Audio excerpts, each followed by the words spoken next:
The series begins with a scene that takes us to the vast forest where a troop of monkeys peacefully live.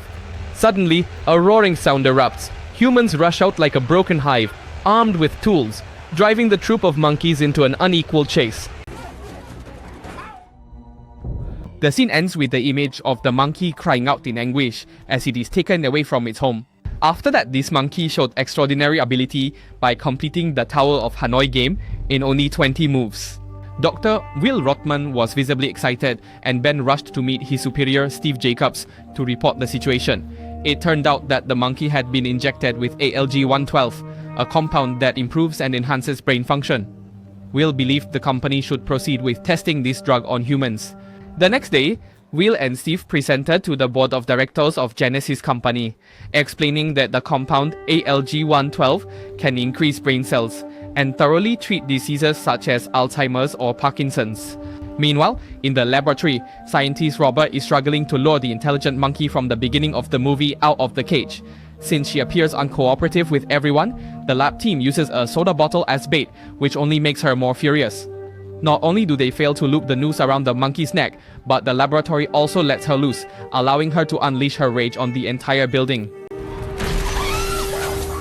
No one could catch Mat Sang because it was too clever and strong. Only when this specimen jumped into the room where Will and Steve were presenting did it finally stop after taking a round of bullets from the guards. Mat Sang died, causing Will's project to also perish. Steve believed that the drug had driven the specimen crazy and ordered the cancellation of everything related to this experiment, despite Will's desperate explanations. However, upon returning to the laboratory, Will discovered that the creature's fierce and frantic behavior was to protect its newborn offspring, not due to the drug's side effects. Even though he was ordered to destroy everything, Will couldn't bring himself to do it and took the baby monkey home. After that, we learned that Charles, Will's father, is severely suffering from Alzheimer's and requires a caregiver when he is not at home. Charles is very fond of the monkey that Will brought home and even named it Caesar. Caesar quickly demonstrated superiority. After just 2 days, he was able to feed himself due to receiving compound 112 from his mother. 3 years have swiftly passed, and now Caesar is an indispensable member of the family, with his own room in the attic, even communicating proficiently through body language and playing chess quite well. As Caesar grew older, Charles's condition worsened, to the point of arguing with his caregiver. Will had no other choice, so he took the ALG-112 compound from Genesis and injected it into his father. This action was immediately effective, as evidenced by the following morning. Charles was playing the piano like a professional musician. Meanwhile, Caesar also became more aware and no longer wanted to stay cooped up at home. One day, he snuck out of the attic and jumped into the neighbor's backyard. However, the neighbor's children found it frightening, causing the father to become furious and intend to give Caesar a serious beating. Will and Charles arrived in time, but the neighbor had already managed to give Caesar a visible wound. So Will had to take Caesar to the park for treatment. There, Dr. Caroline couldn't hide her impressed feelings when she saw Caesar using sign language so proficiently.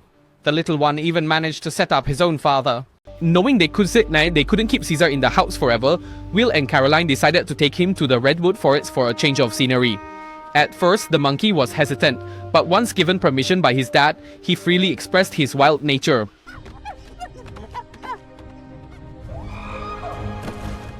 In no time, 5 years have passed.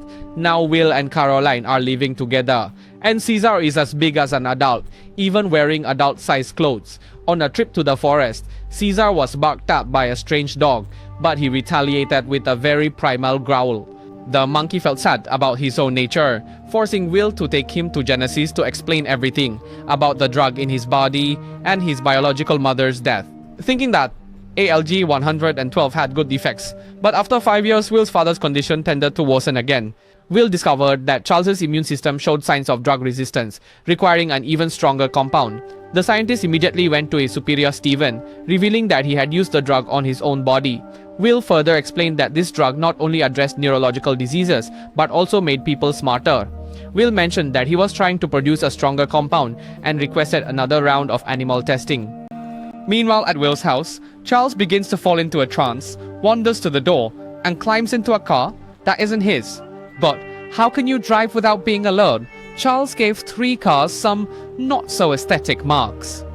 In the attic, Caesar saw everything and could not keep calm when he saw the neighbor about to hit Charles. Caesar rushed out of the house and beat the neighbor up, even biting off his finger. At this moment, Charles became alert again, but it was too late. Caesar was forced to join a group and could no longer meet his loved ones. Here, he was both confined to one place and made a joke by impulsive individuals. However, in this misfortune, there was some luck. Caesar met many new friends. First is the leader Monkey Rocket, though this one initially ripped off clothes and pounded Caesar thoroughly. Then there's the burly chimpanzee Buck, so strong it had to be chained up. And there's even the orangutan Morris, a rare creature that knows how to use sign language in this concentration camp. Meanwhile, Genesis successfully formulated ALZ-113, an upgraded version of 112, and captured another group of apes for experimentation. Steven once again conducted the trial, choosing the ape Koba as the first test subject. While being administered the drug via gas, Koba broke free from the restraints, accidentally releasing compound 113 throughout the room, but only Robert inhaled it. That night, Will brought the new compound home, hoping to save his father, who was nearing the end. However, Charles no longer wanted that. He passed away that very night while peacefully asleep. Sometime later, Dodge, the camp manager who had dealt with Caesar from the very beginning, took his friend to visit the ape camp. Although this bunch wasn't much better, at least Caesar managed to swipe a knife from them. With this tool, he managed to unlock the cage to escape, even freeing the weak-looking chimpanzee. After that, Rocket also escaped from his cage, but was slapped by Caesar to put him in his place. The leading monkey tried to fight back, but doing so would surely get him punished, so he stopped. And thus, Caesar officially rose to the position of leader. After that, Rocket stole Dodge's cookies on Caesar's orders and distributed them to all the caged monkeys to spread the spirit of solidarity. The Caesar Bureau discovered an exit at the top of the building, sparking a rebellion that is hard to suppress. Meanwhile, Will returned to work and learned that Steven had hastily pushed forward the project's progress. He explained that doing so would benefit the company's sales, but Will firmly opposed it because the effects of the substance on the human body were still unknown. The disagreement between the two led to Will quitting. At that moment, Robert had a nosebleed due to the side effects of the new drug. Finally, after much effort, Will successfully persuaded the camp owner to reunite with Caesar. However, the intelligent monkey refused to return to the embrace of the father who had cared for him for 8 years. That very night, Caesar returned to his old home, emptied the ALG-113 from the fridge, and released it around the detention camp. The next morning, the camp owner saw the monkeys doing something like organizing a speech, but quickly dismissed his suspicion, and the monkeys dispersed as if nothing had happened. That night, when the troop of apes settled in, only Caesar stood outside and faced Dodge. After knocking the man down, Caesar roared in defiance of him. The remaining guard tries to rescue Dodge, but is swarmed by the apes. Dodge regains consciousness after the fight, intending to kill Caesar, but dies immediately after being electrocuted by his own baton. Now, nothing stands in the way of the apes.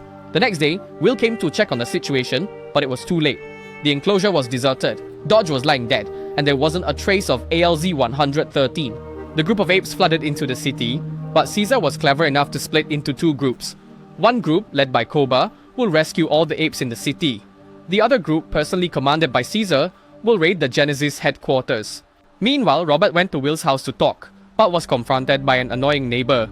Startled, Robert sneezed on the guy, but not long after, Robert died at his own home due to complications from 113.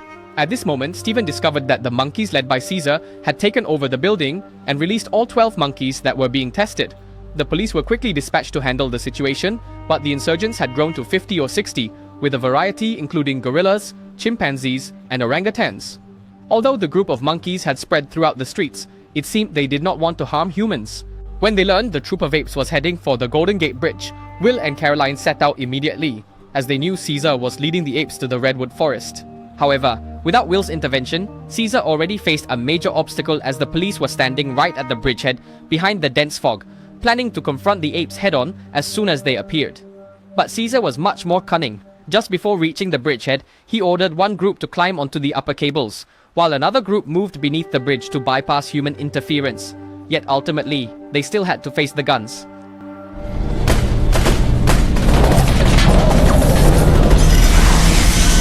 Of course, the police force couldn't compete with the monkey group as populous as TikTokers.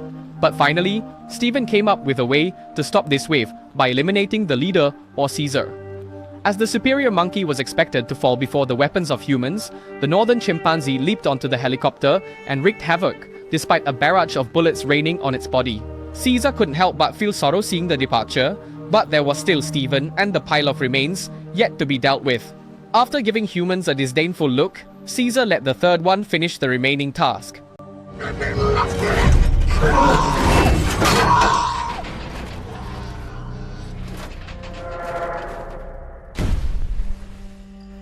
As the monkeys flocked back to the forest, Will finally faced Caesar.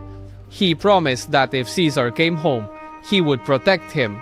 But Caesar's answer shattered all of the doctor's expectations. Caesar is home.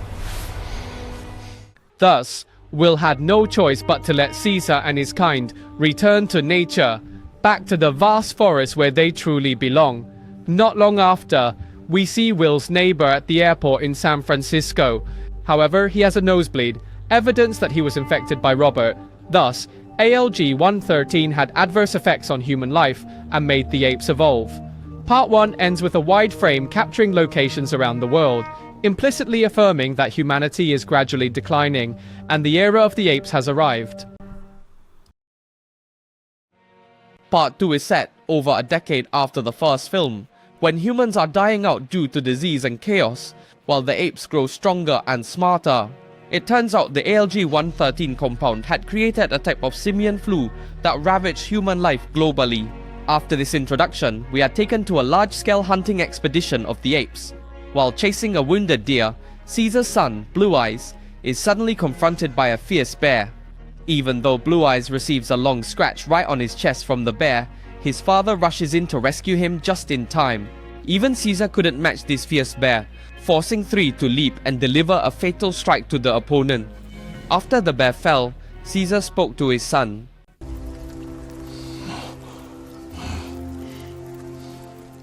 At this time, we finally see how massive the monkey headquarters is. Here they even learn to read and communicate just like humans. Not long after Caesar returned home, his wife gave birth to their second child. Caesar called Blue Eyes to meet his brother, and the whole family gathered together. Then, the leader of the apes conversed with the advisor Morris, sharing his feelings about seeing his species reaching this point, but also admitting that sometimes he still thinks about humans, even though they might be extinct. In an attempt to defend himself, the man shot down Ash, triggering both sides to appear. In this territory, naturally, humans couldn't match the monkeys, and on top of that, the lead monkey scolded them, causing the group to flee, leaving behind personal belongings. But they couldn't escape because Caesar sent 3 and 2 other guards to pursue and investigate. The leading group invited Malcolm to return to the ruined base in San Francisco to report to Commander Drivers about the territory of the apes and Caesar's extraordinary abilities. The situation became extremely difficult for the human side, because near the ape stronghold, there is a very powerful hydroelectric dam, which is the only energy source that can help them survive. As soon as Koba reported, Caesar and the Ape Legion geared up and marched toward the human city. He affirmed that the apes did not want to provoke a war with humanity, but would fight back if forced to do so. After returning the dropped item to the humans, the lead monkey warned them not to come back. Following this event, people were both angry and fearful of the monkey's superiority, but Dreyfus still handled it well. After that, Malcolm promised that he could negotiate with the apes to use the dam peacefully. Dreyfus gave him 3 days. Initially, Malcolm intended to go alone, but he couldn't deter the will of support from Ellie and Alexander, his wife and son. Upon arriving at the territory of the apes, Malcolm decided to face Caesar alone. He was escorted by a group of chimpanzees and felt very small in front of Caesar. The men asserted that humans do not want to anger the apes, but only want to approach the dam. After witnessing the source of energy and Malcolm's earnest plea, Caesar agreed on the condition that humans must surrender all their weapons for destruction. However, Koba strongly disagreed with this decision because he had been a slave to humans at Genesis and could not trust them again. On the other hand, Caesar believed that this was a great opportunity for humans and apes to live peacefully together. In fact, you all know, humans also have worries similar to the elderly lady. That night, Foster, a member of the group, said that apes are not like humans. apes are stronger because they can adapt better to the environment. Carver, the one who shot Ash at the beginning of the film, also mentioned the disease that took the lives of Malcolm and Ellie's loved ones. Atau at this moment, this is the Caesar and the troop of apes are preparing for a new hunt, but she suddenly disappeared. It turns out, the guy brought along 2 more guards to explore the human armory and realized that mankind could overwhelm the apes with this arsenal of weapons. When discovered by humans, she pretended to be ignorant to avoid suspicion. At the headquarters, besides the monkeys, the group of people was trying hard to clear the area around the hydroelectric dam. However, while the task was still incomplete, there was a sudden explosion, injuring Carver and forcing the monkeys to help rescue. When the people returned to the campsite, Caesar and his young son appeared. Very coincidentally, the young monkey rummaged through Carver's belongings and spotted a gun, which made the guy furious and he tried to cover it up. However, just as Carver grabbed the gun, Caesar snatched it and was about to give the guy a beating. After being quickly calmed, the lead monkey cooled down and threw the gun away. However, humans could not stay here for even 1 more second. Right after that, Caesar's wife fell seriously ill and was at risk of leaving forever. Fortunately, Ellie had medicine and allowed the human group to stay for 1 more day to provide treatment, while also completing the work with help from the group of monkeys. Thus, Carver was forced to stand aside for his deceit.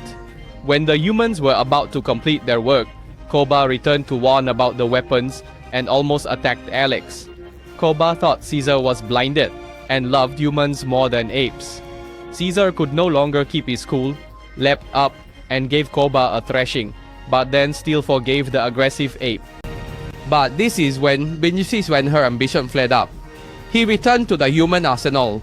While the 2 guards were guzzling alcohol, the monkey pretended to be naive and succeeded again.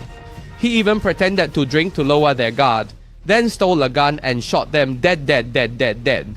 After stealing guns from the armory, she went into the woods and finished off the individual still trapped in the car. When night fell, Malcolm's group successfully activated the generator, and Caesar showed them the city lights shining brightly, signaling the return of life. At that time, Cornelia, Caesar's wife, was also much better. It seemed like everything had ended smoothly when, from a hidden corner, Koba revealed himself just enough for each Caesar to see and delivered a fatal shot to the leader of the apes. Caesar fell to the ground, just as Koba left and snatched Carver's hat, causing chaos, making everyone think the humans had started a fight. Morse called for called for the people to escape just as the entire ape camp became chaotic. Koba gathered all the male apes to attack the city. At that time, humans were still celebrating passionately, while Dreyfus sat reminiscing about the past when his wife and children had not yet been infected by the terrible virus. Just as Dreyfus returned to the control room, the army led by Koba stormed into the human stronghold, forcing Dreyfus and the infantry to gear up for battle. He charged into the monkeys, taking a few lives, even deploying tanks for defense. But it was not enough against the wave that seemed to want to tear everything apart. Under Koba's command, the monkeys quickly overcame the humans' protective barriers. The next morning, humans had become prisoners of the apes. While the ape group was sweeping through each person, one person dared to take up arms to resist, but could not overcome Koba. He snatched the iron rod and threw it to Ash, demanding him to finish off this person. However, Rocket's son resisted, believing this was not what Caesar wanted. Without a word, Koba hoisted Ash onto his shoulder and threw him straight down the stairs, killing him instantly. Then, he declared his position as the leader of the group. Apes, follow Koba now. Meanwhile, outside the forest border, Malcolm's group found Caesar still barely alive. He led the group back to his old home, where he grew up with his master Will Rodman in the previous film. While Malcolm and his wife were trying to treat Caesar, outside, the apes were causing chaos in the city with full weaponry. On the other hand, the apes loyal to Caesar were all captured, and the orangutan Morris advised Caesar's son to protect himself. Back at Caesar's house, Ellie is forced to perform surgery, but unfortunately, there are no medical supplies. Consequently, Malcolm volunteers to search through the subway. Although he is almost discovered by the armed apes, he manages to sneak the supplies and leave safely. On the way back, Malcolm ran into Blue Eyes, Caesar's son.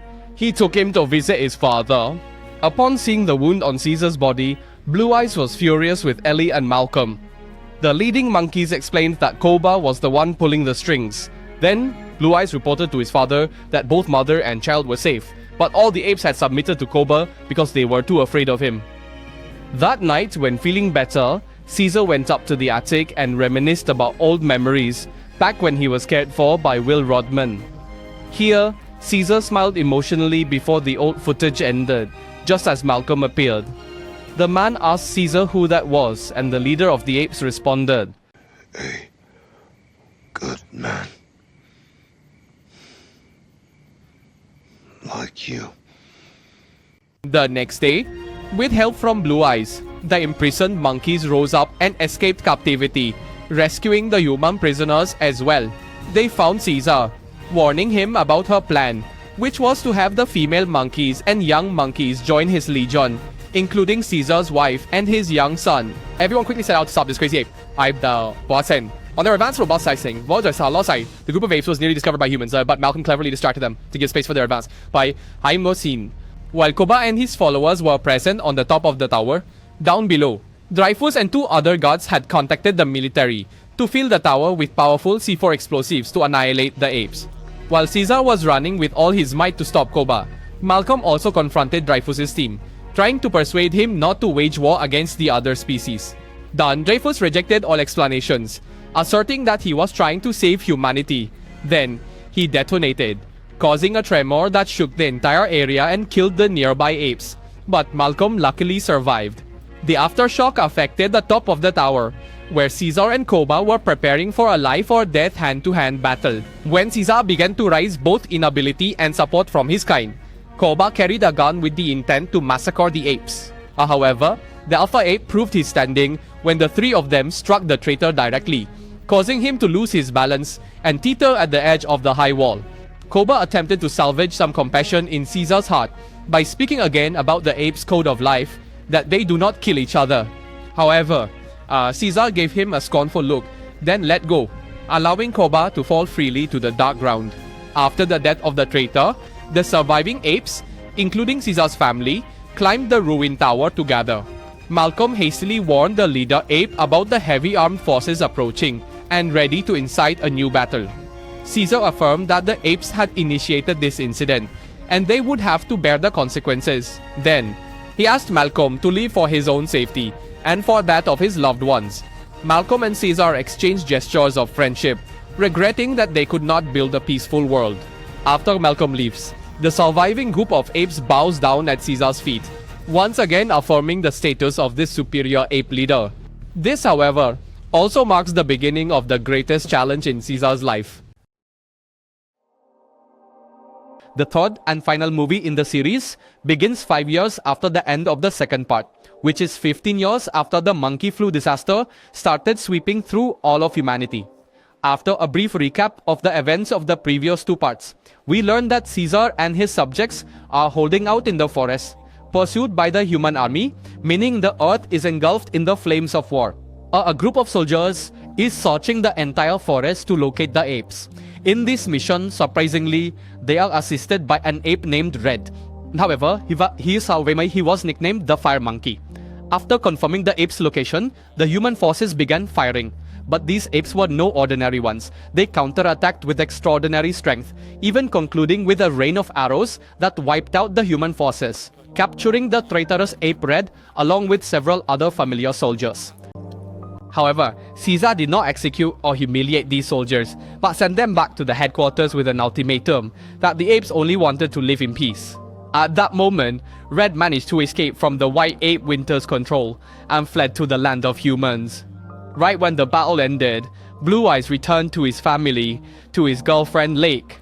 His father also reunited with his wife and his young son Cornelius, but the short-lived joy necessitates the ape's command to quickly relocate the entire kingdom from the dangerous forest to a distant desert, away from the humans' gunfire. That very night, while the entire kingdom was still deep in sleep, Special Forces soldiers, led by Lieutenant McCullough, laid in wait to counterattack. Of course, the soldiers couldn't escape unscathed when they set foot here, but the price Caesar had to pay for his carelessness was not cheap at all, when both his wife and eldest son were killed by that cruel leader. The hatred is rising to the sky. Caesar intended to catch Macaulay to settle the score, but he quickly cut the rope and escaped, even causing the ape leader to fall embarrassingly into the water. After returning to the base, Caesar ordered a search for his young son Cornelius in desperation, but fortunately, the boy was safe. The leader handed his son over to Lake, the confidant of his eldest son, and then set out alone to hunt down the villain from the other night, leaving his people to search for the promised land in the distant desert. Done, Caesar did not have to set out alone. He received support from his right-hand man Morris, the superior ape Rocket, and even the muscular chimpanzee Luca. At first, Caesar insisted on going alone, but he could not contain the fervent zeal from his loyal guards. So on the journey, the Fantastic Four encountered a man. Just as he drew his gun, Caesar fed him lead from some hidden spot. The group stormed into his house and discovered a little girl curled up in bed. After giving her a rag doll, Morris realized she couldn't speak, but at least learned her name was Nova. Initially, Caesar did not intend to let the girl join the group, but when he saw her standing helplessly beside the man's corpse, the leader could not make any other choice. Not long after, the group found their way to a military camp, and coincidentally, the white ape Winter was also there.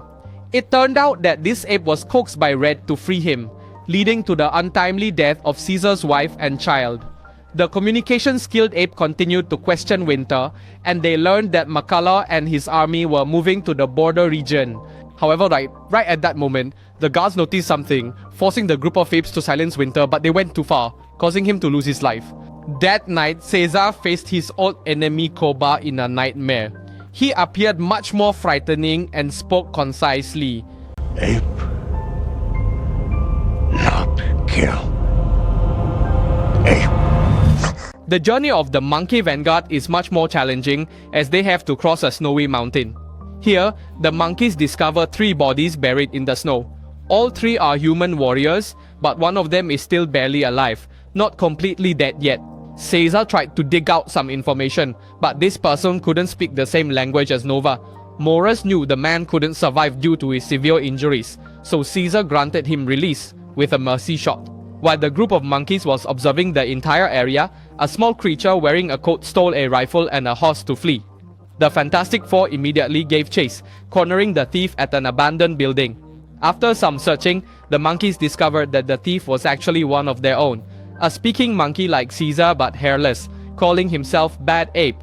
After letting Nova check the warm coat, the rogue monkey then shared stories about the past and the current turmoil of the entire world. The next morning, before leaving, Luca acted close to Nova by placing a flower in her hair. The group of monkeys arrived at the military camp not long after, but was suddenly attacked by a soldier. In an effort to stop the soldier, Luca was seriously injured by his bayonet. Just before leaving, Luca expressed his loyalty to Caesar. This noble act even brought tears to someone like Nova.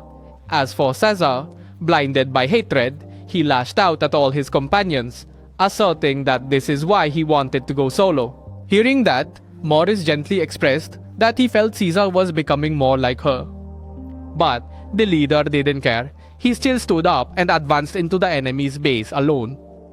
Finished before he could exact revenge, the alpha monkey was stunned to see 2 other monkeys lying dead in the snow.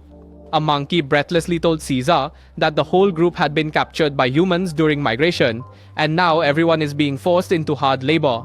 Caesar only had time to hear this much before Red suddenly shot him in the head. When he woke up, Caesar found himself facing Macaulay. The super ape fiercely threatened that he was here to kill the colonel for what he had done to his family. Macaulay gave a fake apology, immediately saying he had aimed at Caesar from the start. Not long after, the leader was pushed into a cage with his people, painfully watching his son Cornelius desperately hungry for his father. Then there was a more infuriating scene when the apes were forced to do hard labor without being given food or drink. Seeing a fellow ape being beaten by Red, Caesar couldn't hold back and cried out, Leave him! So then, he was forced into that exact position. Even though he was whipped until he collapsed, Caesar did not utter a sound, only stared at Macaulay with eyes burning with even more determination. But this guy still didn't care, only forcing Caesar to urge the apes to continue working. The leader adamantly refused unless his species was supplied with provisions. Helpless before Caesar's resoluteness, McCullough fired a shot that blew open the head of the monkey right next to him, and intended to shoot down the leader of the monkeys as well. Just before he pulled the trigger, Black and the people of Fire Mountain hoisted stones, continuing to work to protect their leader.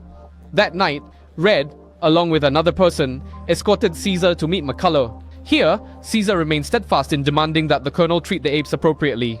Additionally, he directly stated that this man lacked compassion. McCullough retorted that Caesar also showed no compassion towards him, to which the ape replied that he had spared the lives of the colonel's subordinates. Dazzled by Caesar's intelligence, McCullough tells him the story of his son, who succumbed to the simian flu. This disease causes people to lose their voice and become primitive creatures. McCullough shot his son, and everyone who showed symptoms. After asserting that the apes are prevailing and rising, the superior then reveals he is building walls to prevent attacks from external forces, who are ready to put an end to his dictatorship. After this conversation, the apes are finally fed, except for Caesar. That woman once again appears in his dreams, tempting him to follow his path. Meanwhile, outside, the Free Monkey Squad carefully monitored the developments in the concentration camp. At a moment when no one was watching, Nova sneaked into the camp to deliver food supplies to Caesar. After the monkey devoured the food, the girl handed him the cloth doll that Morris had given her previously. At that moment, a group of soldiers marched in, forcing Nova to hide in a corner. Just before anyone could discover her hiding spot, Rocket sacrificed himself to create a distraction and was beaten by Red. Immediately after, McCullough discovered the fabric bear that Nova had given to Caesar. Rocket's actions were not in vain, because right after that, Morris and the rogue monkeys found a way out of the camp through a crack in the underground sewer. While digging, the two accidentally hit a groundwater source, causing water to spill everywhere, but eventually they managed to handle it smoothly. While this couple kept digging, above, Caesar and Rocket devised a plan to rescue the group of apes. They provoked a soldier by throwing clumps of dirt or excrement at his face, causing him to be stunned and lured into an electric trap they had set up. As he was about to pull the trigger, the soldier was pulled underground by a mischievous monkey and knocked unconscious, and the monkeys easily took the keys from his hands. One by one, each little monkey was freed from the concentration camp, trailing each other through the underground sewer to the outside world. When everyone was safe, Caesar planned to return to face McCullough for a final battle. Before leaving, he confessed to Rocket that he, like her, could not let go of the hatred. When Caesar stubbornly moved up to the colonel's room, the army was fiercely attacking the concentration camp, relentlessly firing missiles at their own kind. Meanwhile, Caesar also found the colonel, at this point barely able to speak because of the terrible simian flu. Caesar grabbed the gun, and McCullough guided it to his own head, implying that Caesar should end this sinful life. However, after a fierce internal struggle, Caesar put down the revolver, allowing the once formidable colonel to shoot himself in the head. Outside, the attacking troops were still sweeping through, killing both apes and humans. Caesar tried to force his way through by grabbing a grenade and throwing it towards a leaking fuel tank. However, in a moment of carelessness, he was shot down by a soldier. Just when this soldier was about to finish off the ape leader, Red from above took over and shot this human, thus redeeming his past mistakes with the apes. Even though Red was shot dead immediately afterward, that was enough for Caesar to trigger an explosion, creating a shockwave that blew away the entire human stronghold. When Caesar reunited with his subjects, the people outside also celebrated the fall of the Macaulay Empire. However, they also discovered the presence of the ape leader and attempted to kill him before an avalanche rushed in, forcing everyone to seek shelter. The snowstorm finally passed, and the group of apes settled in the high branches, surviving thanks to their instincts. As for the humans, the aftermath of the avalanche wiped everyone out. Everyone hits the road again to find the promised land and choose a great location to continue building the monkey empire. While Caesar and Morris watch their subjects gathering in happiness, Morris discovers that his leader is seriously injured by an arrow shot earlier. Knowing that he cannot survive, sounding gun nai Quan Piv, Caesar reassures Maurice one last time, ensuring that his young son Cornelius is safe, while affirming that the apes will continue to live resiliently with or without him. Maurice praised the Ansud de Leda before Caesar fell peacefully and at ease. In the sky, the snowstorm has dissipated and the sun is gradually emerging, signaling a new era is approaching. However, Caesar's journey has ended. but that is only the beginning of an era where apes are the dominant species on the blue planet. There is an interesting detail in part 1, which is the disappearance of the spacecraft Icarus. This is a direct connection to the 1968 film, where humans also got lost in the galaxy, and upon returning, the apes had already taken over the Earth. Thus, this reboot trilogy can be considered a prequel to the original film from the 1960s. And that's the story of Caesar, the great leader of the mutated apes. So, do you feel nostalgic after revisiting the story? Should the producers continue the story of the Planet of the Apes? What is the detail or event that impressed you the most in this trilogy? Please leave your opinion in the comments section. The video is getting too long, so I will end it here. Goodbye and enjoy the movie.